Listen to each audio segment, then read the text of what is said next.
जब वो किसी भी तरह से अपनी जीविका चलाने में असमर्थ हो जाता है, तब कोई निर्णय होता है जो सफलता प्राप्ति के लिए पूर्ण पसीना एक कर देता है, ताकि उसे असफलता का मोह न देखा। संकट काल में तो मनुष्य की बुद्धि का पता चलता है। कई बार ऐसे अवसर पर ऐसी सफलता मिलती है जिसकी मनुष्य ने सपने में भी आशा नहीं की। वो स्वयं सोचने लगता है कि मुझे इतनी सफलता कैसे मिली।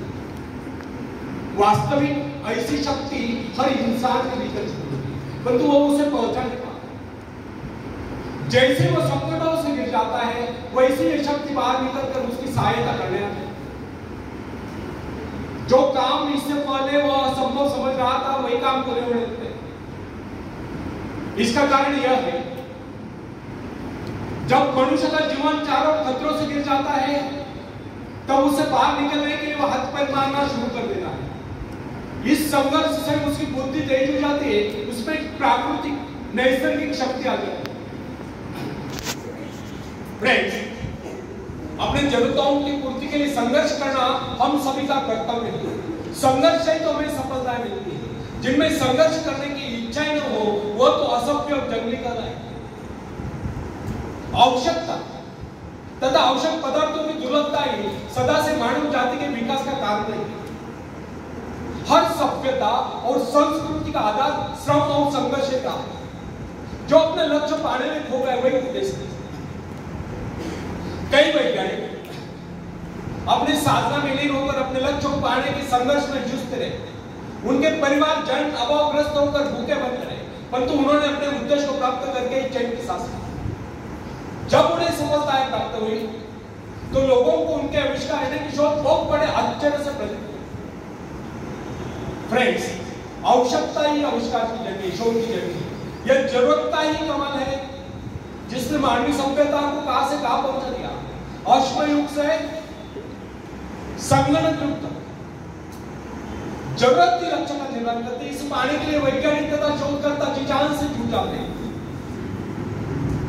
मनुष्य की गुप्त शक्ति का पता उस समय चलता है जब कोई जरूरत आकर उसके सामने खड़ी होती है, उसकी पूर्ति के लिए वो संघर्ष करता है। मनुष्य की गुप्त शक्ति आपातकाल में प्रकट होती है। इसका सीधा अर्थ यह हुआ, यदि मनुष्य को किसी वस्तु की आवश्यकता ही न हो, तो उसके आंतरिक शक्ति का अंत हो जाएगा।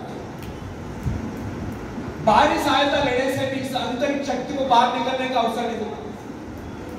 जो काम इस शक्ति द्वारा लिया जाने वाला था, वही काम हम दूसरों की सहायता लेकर झटपट कर डालते हैं और पंगु तथा शक्ति बने रहते हैं।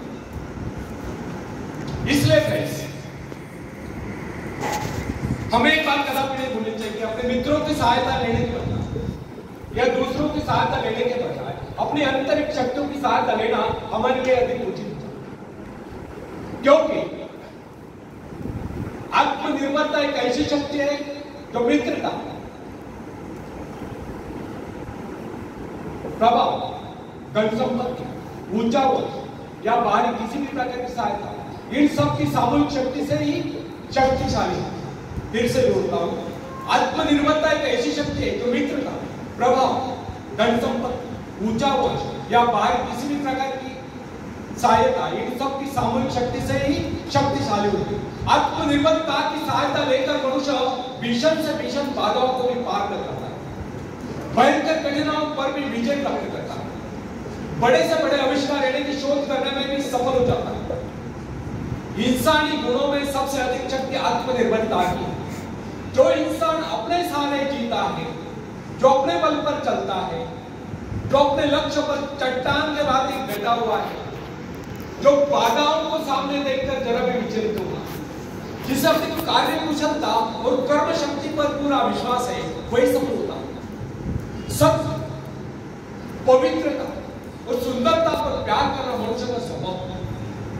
जो व्यक्ति मौलिक विचारों के बल पर जीता है, जिसके कुछ सिद्धांत चित्त पर आरूढ़ रहता है, जो अपने उसूलों पर दृढ़ता से कायम है, लोग उसे आश्चर्य से देखते हैं, उसके अणुए यानी कि शिष्य बनने का प्रयत्न करते हैं, क्योंकि लोगों के दृष्टि में वो महान है।